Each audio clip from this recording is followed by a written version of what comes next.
Well, after months of speculation, denial and avoidance, US President Donald Trump has relented, ordering the release of files and communications relating to convicted sex offender Jeffrey Epstein.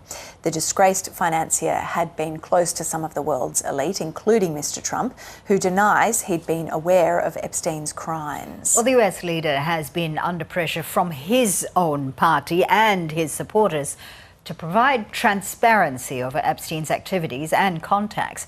Well, joining us now is anthropologist at Rutgers University, Alexander Hinton.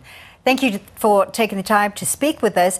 Now, it's interesting that the MAGA base has been relentless about the Epstein files and the need for transparency over his crimes. Explain to us, what is it about this case that has them so galvanized? I wonder, is this the collective anger over the abuse of young girls or the perception that the elites are above the law?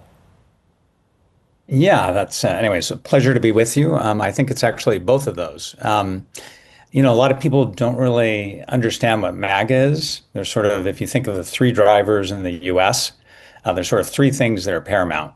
One, of course, is Donald Trump, because he invented the MAGA movement. The second are there's sort of a set of pillars that he also foregrounded. You think of America first, the emphasis on borders, being domestic economy versus globalization, no more sort of useless wars. And another one, sometimes I think of it as we the people, an emphasis on the Constitution, but also free speech. And so, for example, when Trump pivoted to the bombing in Iran, that really upset a lot of people. So whenever he gets involved in sort of foreign wars, that upsets people.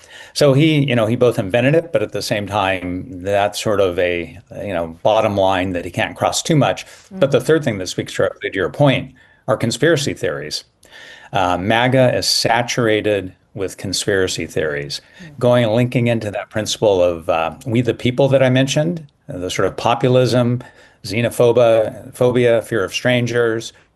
You have this idea that there are elites and elite institutions that have been putting the people down and doing nefarious things, and there are all sorts of resonances. So there are a bunch of conspiracy theories that drive MAGA. I don't know if you want me to get into them, but I'm happy to if you want. Let's not. There are far too many. But just on that point, though, we know that these files are meant to be released in 30 days. No doubt there'll be many, many people poring over the information that will come out.